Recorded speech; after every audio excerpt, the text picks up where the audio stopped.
Today, it's the Surface Go versus the entry-level 7th gen iPad. Who will survive? Probably both, but we're gonna compare them anyway.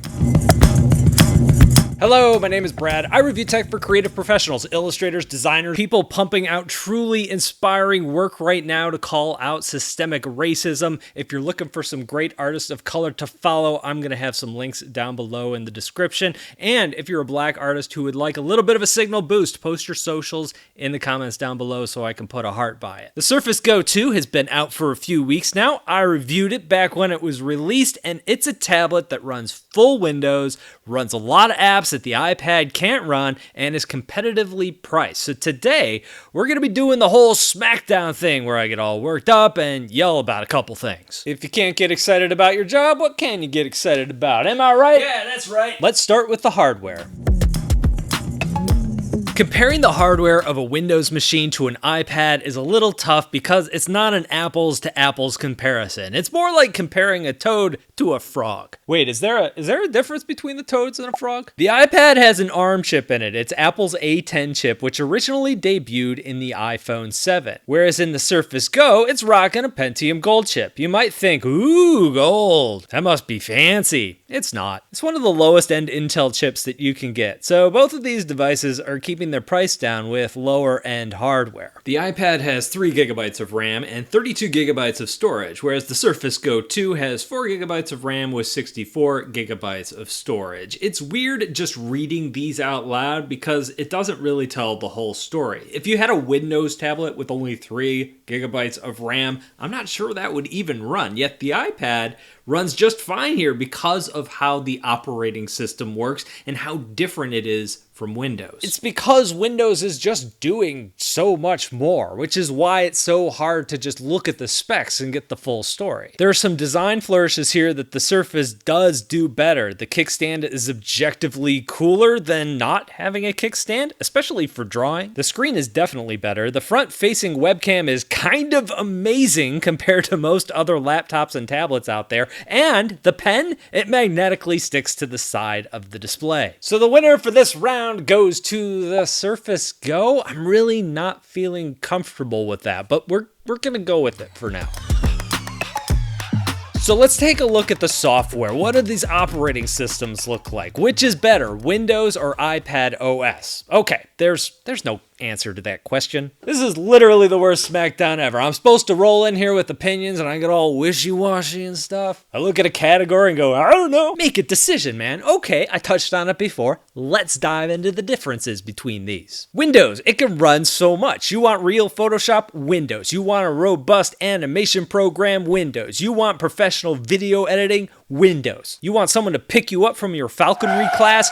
Windows. Of course, you can do all of these things on an iPad, but it doesn't feel like you're getting the richness of features, the depth of software that you're gonna get on Windows. Every year, these compromises feel smaller and smaller, but they're still compromises and they're still definitely there. But when we're looking at these two pieces of hardware and the user experience you get out of these two pieces of hardware, it's very important to look at the iPad and realize since it's not doing as much, it runs much, much better than Windows runs on the Surface Go. There is good and bad to this. The plus side is that drawing apps run insanely well on your base level iPad. From a performance standpoint, there is no difference in drawing in Procreate here comparing to drawing in Procreate on the iPad Pro. It's just as responsive and fun to use. You will be limited by the amount of layers you can make, but the actual drawing experience is identical. On the Surface Go 2, this is a different story. It runs Windows well, at least base Windows, but when you start getting into the drawing apps like Clip Studio, it gets really laggy when you're drawing and when you're trying to zoom in and out or pan around your image. It's just, this was my experience here. It was very frustrating to use. The same exact app running on the iPad is really smooth and really fun. Because that entry-level Surface Pro isn't powerful enough, it doesn't let Windows do what Windows does best, which is run lots of software and run it well. And when we have a direct comparison like Clip Studio on the iPad versus Clip Studio on the Surface Go, you can see that it performs so much better on the iPad than it does on Windows. And for that reason, I'm giving this award to the iPad.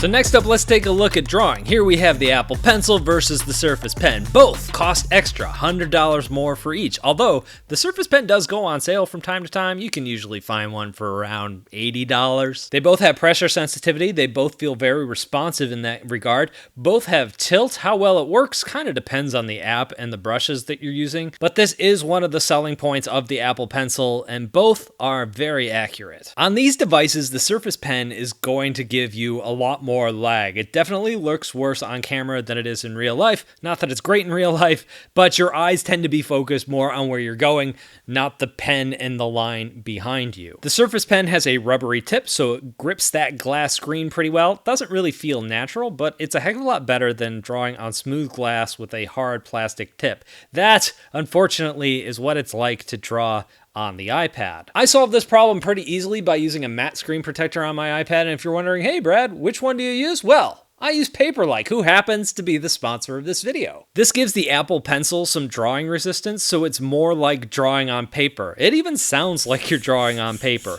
The pencil tip isn't going to slide around and go every which way. It gives me so much more line control and so much more confidence when I'm drawing. And as an added bonus, each screen protector even comes with its own little art print. There's one that fits every size of iPad, from the iPad mini all the way up to that 12.9-inch iPad Pro. If you want to grab your Paperlike screen protector, there is a link down below in the description. Where we get into the biggest differences between these two pens, though, is that actual drawing experience. I think the Apple Pencil might be the best drawing experience you can get in a digital format. Wacom Pen is very good as well. But on the Surface, it's using WPP, Windows Pen Protocol. Used to be called Entrig. Too much information, Brad, I know. And unfortunately, that protocol is really designed more for palm rejection and handwriting and that sort of thing, and less for clean lines. So you get a lot of wave, you get a lot of jitter. It varies from program to program, but it's just not quite as responsive of a drawing experience is what I'm looking for. And because of that, and because of that line quality, I have to give this award to the Apple Pencil. All right, let's take a look at apps. Again, this is another frogs to apples comparison. They both have great drawing programs, or drawing apps if you're into the new terminology, but they're very different. For example, the iPad has some great lightweight apps like Procreate, whereas Windows has Adobe's apps like Photoshop and Illustrator. Even though those have come or are in the process of coming to the iPad, there are scaled down versions of those desktop apps. Some apps do run on both, like Clip Studio, which I mentioned before, and this gives us a nice little insight to how different these platforms are and how this software performs on these different platforms. This is a hard one to give out because I think you could definitely make the case that Windows apps are better. It really depends on what you're trying to do and what you're trying to solve. Obviously, you can run far more powerful things on Windows than what you're going to be able to run on an iPad. But this isn't just a comparison between what's better, Windows apps or iPad's apps, which you can't really decide. What this is what is better on a Surface Go 2 versus an iPad. And in this case, it has to go to the iPad just because the apps perform so much better. We do have to talk about the price. The iPad starts at $329 and the Surface Go starts at $400. Obviously, the Surface Go is a little bit more, but it is really important to note that you're going to need a stylus. So the real cost is $429 versus $500. And this is where it gets a little weird because I think you're also going to want a keyboard cover for that Surface Go 2, which is going to take you up to around $600. I know you don't need a keyboard to use the Surface Go, but I would highly recommend it. And I think if you buy one a couple months down the road, you're going to wind up getting a keyboard cover for it anyway. Apple and Microsoft have different philosophies when it comes to their tablets. Apple's coming at it from the angle of, hey, we built this touch interface and now we're trying to make it work more like a traditional laptop. Whereas Windows started with a mouse and keyboard interface and are now moving into touch from the other direction. And what this means at the end of the day, from a usability standpoint, is it's easier to use an iPad by touching it than it is with the trackpad and keyboard support, and it's easier to use a Windows from a base level configuration using the keyboard and the trackpad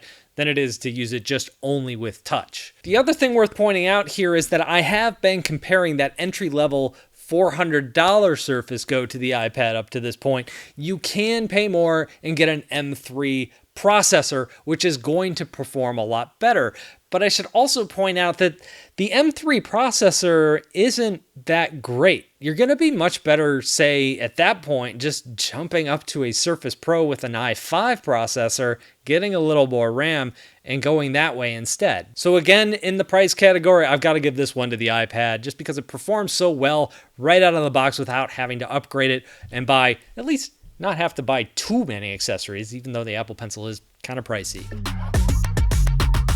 All right, so let's get to our conclusion. Who is going to win this Smackdown? I think you guys kind of know where I'm going with this. At the end of the day, I think a better drawing experience is going to be had from the iPad than is going to be had from the Surface Go 2. Performance, performance, performance is what it's all about. You're going to get a fantastic drawing experience just by buying a base level iPad. I think to get even a decent drawing experience, you're going to have to go up to that next level of Surface Go. And at the end of the day, you're going to pay almost twice as much as what you're going to be paying for the iPad to get what you want and to be able to do what you want. If you have to draw on Windows, or I should say if you want to draw on Windows, that's a perfectly good reason to want to get something like the Surface Go, but I also feel like to get a good experience, you really have to jump up to that Surface Pro. From an illustration standpoint, it's so much better. What do you think? Let me know down below in the comments. Thank you guys for watching, and I'll talk to you in a couple of days.